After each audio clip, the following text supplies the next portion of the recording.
Assalamualaikum warahmatullahi wabarakatuh. Selamat datang kepada pelajar-pelajar ambilan Julai 2020. Saya Ustaz Muhammad Fakhur Razif bin Ghazali, Ketua Program bagi Diploma Pengurusan Haji dan Umrah. Di sini saya nak mengambil ruang yang ringkas ini untuk berkongsi dan bercerita berkenaan dengan program Diploma Pengurusan Haji dan Umrah. Okey, pertama sekali sebelum saya mulakan perkongsian saya pada sesi ini, saya ingin mulakan dengan satu perkara yang sangat penting. Kenapa kita berada di sini? Okey, kenapa kita berada di sini? Sebab kalau kita tidak bermula daripada statement ini ataupun persoalan ini, sudah tentu kita akan hilang fokus. Kita akan mencari-cari jalan dan arah tujulah. Maka persoalan ini mesti dijawab dengan satu screenshot yang ada dalam slide yang saya dah letakkan. Dua orang sahabat yang pernah belajar di dalam program Diploma Pengurusan Haji dan Umrah. Mereka ini bercita-cita dan berimpian. Mereka update dekat Facebook, mereka kata kami berimpian satu ketika dahulu untuk berada di sini. Di sini yang dimaksudkan ialah di Masjid Nabawi. Dan akhirnya mereka mampu berada di sana dan mereka mengambil gambar dan mereka upload di Facebook. Jadi nak memberitahu kepada kita semua kita berada di sini ialah kerana impian dan juga cita-cita. Tanpa kedua-dua ini, sudah tentu kita tidak dapat mencapai kejayaan yang diharapkan. Maka sebab itu saya harapkan kepada para pelajar, sila betulkan impian dan cita-cita anda semua. Masuk ke dalam program Diploma Pengurusan Haji dan Umrah ini, sila pastikan anda berada dalam keadaan mempunyai impian dan cita-cita yang tinggi, iaitu kita nak menjadi seorang mutawif, kita nak menjadi petugas bagi jemaah haji ataupun umrah. Okey, itu cita-cita kita yang paling besar, iaitu kita nak menjadi mutawif dan juga petugas kepada jemaah haji dan umrah. Manakala cita-cita yang lain, mungkin nak buka travel agency sendiri ataupun kita nak jual package dan sebagainya, itu adalah sebahagian daripada pekerjaan kita. Baik, adik-adik para pelajar yang Ustaz kasih sekalian, kita mulakan perbincangan kita pada hari ini dengan pengenalan kepada program Diploma Pengurusan Haji dan Umrah. Program Diploma Pengurusan Haji dan Umrah ini dilancarkan pada bulan April 2015, iaitu pada ketika itu Ustaz baru 2 tahun berada di KPBKL ini. Jadi Ustaz merasailah bagaimana program ini dilancarkan, bagaimana kami menyediakan dokumen, macam mana kami memperbetulkan dokumen, sehinggalah pelajar-pelajar masuk dan kita run program ini. Maka pada April 2015 itu adalah titik sejarah kepada Diploma Pengurusan Haji dan Umrah. Okey, apakah yang ada di dalam Diploma Pengurusan Haji dan Umrah ini? Sebab ada di kalangan para pelajar, bila dia nak masuk ke dalam program ini, mereka bertanya, okey, apa bidang kerjaya yang saya akan dapat apabila saya masuk dalam program ini? Okey, para pelajar mesti ingat, bila kita masuk dalam program ini, kita ada perkataan pengurusan dan juga haji dan umrah. Maka pengurusan ini bermaksud manajemen lah, pengurusan sama ada konvensional ataupun Islamic management. Kemudian yang kedua, kita ada haji dan umrah ataupun fiqh ibadah yang juga merujuk kepada syariah. Maka para pelajar akan mendalami dan juga memperkukuhkan kefahaman dari sudut pengurusan dan juga pengajian Islam, iaitu dari sudut fiqh ibadah tadi, ataupun lebih dikhususkan kepada haji dan umrah. Okey, tapi dalam masa yang sama kita juga tidak menafikan keperluan kepada fiqh ibadah lain, contohnya fiqh solat, fiqh siam dan sebagainya. Itu juga kita akan pelajarilah sepanjang berada di dalam sesi pengajian ini. Okey, setakat ini sudah ada 4 batch yang menamatkan pengajian daripada diploma pengurusan haji dan umrah ini, dan rata-rata mereka sudah mendapat tempat pekerjaan dan juga mereka telah berjaya dalam bidang masing-masing. Okey, program ini telah mendapat pengiktirafan penuh daripada MQA, jadi tidak perlu risau dengan masalah kerjaya dan sebagainya. Selepas ini sudah pasti para pelajar dapat meneruskan pengajian dan juga boleh mencari peluang pekerjaan. Okey, seterusnya apakah hasil pembelajaran daripada program ini? Ini juga sangat penting sebab kita semua mesti nak mengetahui apa objektif kita. Bila kita dah melalui program ini, apa yang kita dapat? Kan hasil pembelajaran, objektif dan juga hasil pembelajaran. Okey, baik. Yang pertama, para pelajar akan dapat memahami dan menguasai ilmu pengurusan haji dan umrah. Okey, ini benda yang sangat penting. Okey, kita bukan sekadar nak belajar berkenaan dengan fiqh ibadah itu sendiri, iaitu dari sudut rukun, syarat dan sebagainya. Kita juga memerlukan kepada ilmu pengurusan. Okey, ilmu pengurusan ini lebih penting daripada yang tadi yang apa tu berkenaan dengan fiqh ibadah. Okey, sebab tanpa ilmu pengurusan tadi, fiqh ibadah itu tidak dapat dilaksanakan pun. Contoh, kita ambil satu contoh. Bila para pelajar tadi, bila jemaah nak pergi melaksanakan umrah tadi kan, okey, dalam perjalanan, contohnya tiketing sebagai contoh, tidak dapat dilaksanakan dengan sebaik mungkin. Okey, tiket yang sepatutnya sampai kepada mereka tidak sampai ke tangan jemaah. Apakah jemaah tadi boleh melaksanakan rukun haji, rukun umrah dan sebagainya? Tak boleh. Maka sebab itu pengurusan itu bermula dulu sebelum pergi kepada fiqh ibadah. Maka kita mesti perkemaskan ilmu tentang pengurusan supaya fiqh ibadah juga dapat dilaksanakan dengan baik. Okey, baik. Kemudian para pelajar akan mengenal pasti isu-isu pengurusan haji dan umrah. Jadi kita akan belajar juga berkenaan dengan isu-isu yang berbangkit dalam pengurusan operasi haji dan umrah. Kemudian para pelajar juga akan menguasai kemahiran komunikasi. Ini sangat penting untuk menjadi mutawif, untuk menjadi petugas bagi jemaah haji dan umrah, memerlukan kepada komunikasi yang berkesan. Bukan sekadar komunikasi, bahkan komunikasi yang berkesan.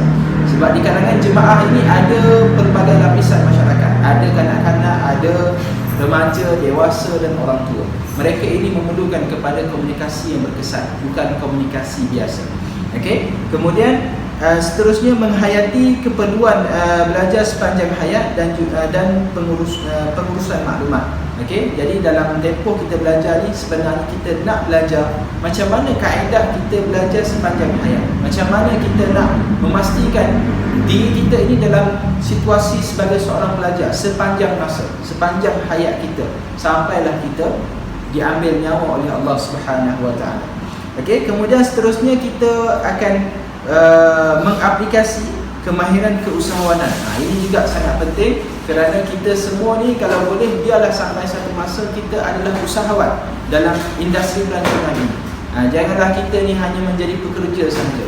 Biarlah sampai satu masa kita ada syarikat kita sendiri yang mana kita menjadi usahawan dalam industri pelancongan. Okey, seterusnya saya nak ceritakan sedikit berkenaan dengan apa yang para pelajar akan pelajari sepanjang berada dalam program ini. Okey, untuk pengetahuan semua, subjek bagi diploma pengurusan haji dan umrah ini dibahagikan kepada tiga pecahan. Okey, pertama ialah pecahan kursus wajib institut. Okey, kemudian yang kedua ialah kursus teras umum, kemudian kursus teras pengkhususan. Okey, kita pecahkan kepada tiga. Okey, kursus wajib institut itu contohnya kita akan belajar tentang teknik berfikir, kreatif dan kritis. Kita juga ada bahasa kebangsaan, kita juga ada etika, perbandingan agama. Ini subjek-subjek berkaitan dengan kursus wajib institut. Okey, kemudian seterusnya kita ada kursus teras umum, yang mana kita ada bahasa Arab dan juga bahasa Inggeris. Okey, dua bahasa yang sangat penting untuk dikuasai oleh para mutawif. Okey, jadi untuk bahasa ni kita ada 2 level bagi setiap tahap tersebutlah. Bagi setiap bahasa tadi, bahasa Arab pun ada 2 level, bahasa Inggeris pun ada 2 level. Cuma untuk bahasa Arab ni, kalau jika sekiranya pelajar tadi tidak ada tidak mengambil bahasa Arab dalam SPM, mereka kena melalui persediaan bahasa Arab. Okey. Baik, seterusnya kita ada kursus teras pengkhususan, yang mana para pelajar yang berada dalam diploma pengurusan haji dan umrah ini, mereka perlu mempelajari subjek-subjek ataupun kursus-kursus yang tidak dipelajari oleh mereka-mereka yang berada di luar daripada bidang ini. Okey. Contohnya, mereka akan belajar tentang pengenalan haji dan umrah, mereka akan belajar tentang fiqh ibadah haji dan umrah, mereka akan belajar tentang pelancongan Islam, pengurusan agensi pelancongan dan sebagainya. Ini adalah subjek-subjek yang menjadi pengkhususan dalam diploma ini dan tidak dipelajari dalam diploma-diploma yang lain. Kemudian kita ada pada semester yang ke-6, kita ada latihan ilmiah. Okey, latihan ilmiah ini akan dilakukan bersama dengan penyedia. Maksudnya para pensyarah akan menjadi penyedia kepada pelajar dan pelajar akan buat latihan ilmiah tersebut. Latihan ilmiah ni macam seolah-olah seperti final year project lah. Okey, jadi pelajar-pelajar kena siapkan. Kemudian kita ada juga latihan industri pada semester yang ke-7 selama 17 minggu, dan para pelajar akan diletakkan di bawah syarikat-syarikat yang bersedia untuk mengambil para pelajar sebagai pelajar praktikal.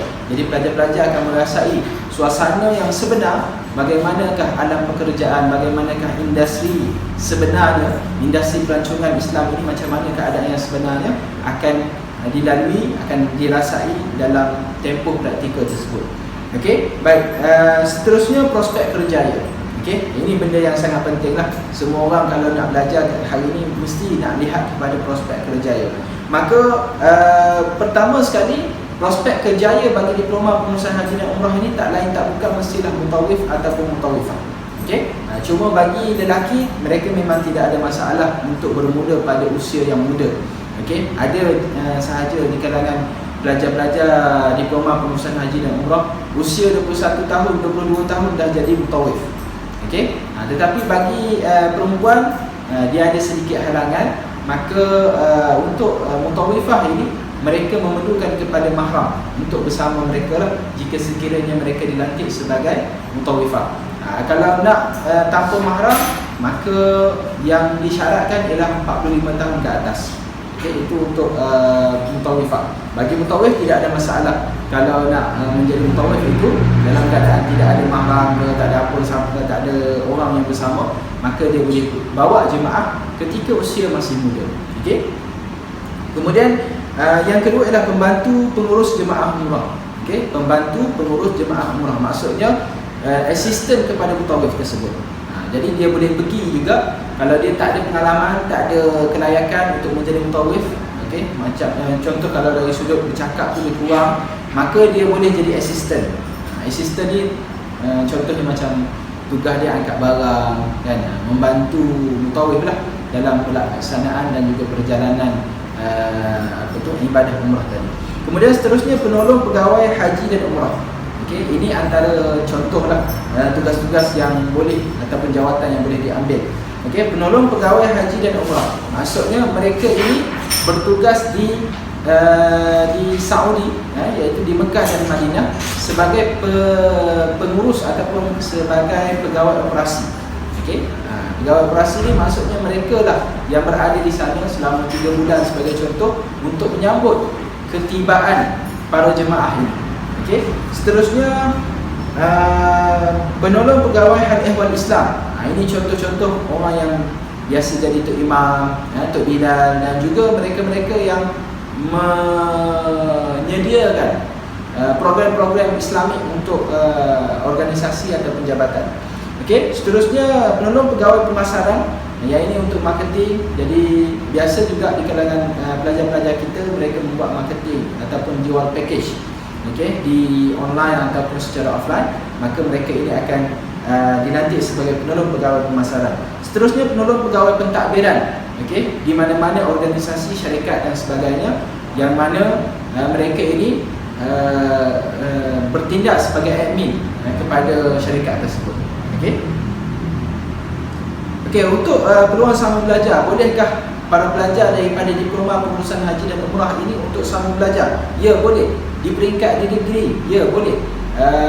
Di institusi pengajian awam, boleh, tidak ada masalah.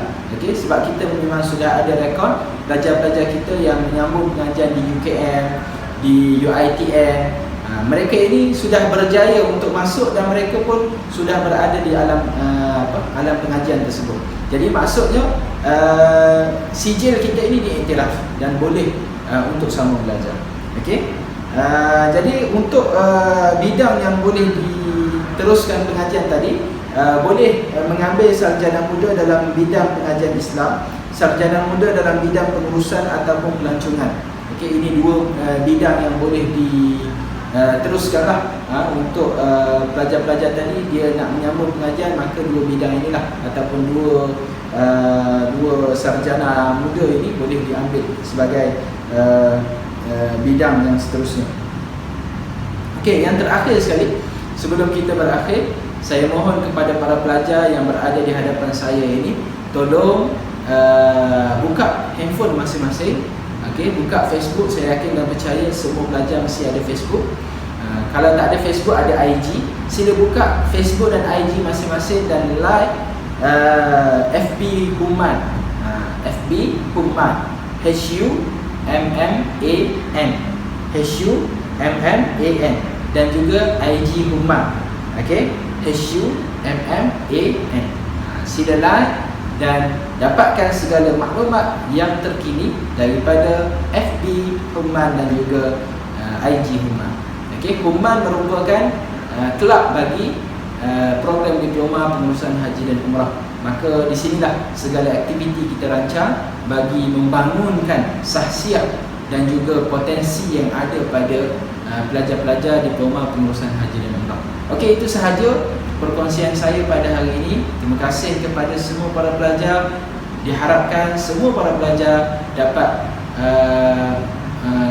meneruskan pengajian dan juga mengambil faedah daripada pengajian yang dijalankan ini dengan sebaik mungkin dan boleh menjadi seorang graduan yang berjaya pada satu hari nanti. Okey, insya-Allah itu sahaja. Terima kasih kepada semua. Assalamualaikum warahmatullahi taala wabarakatuh.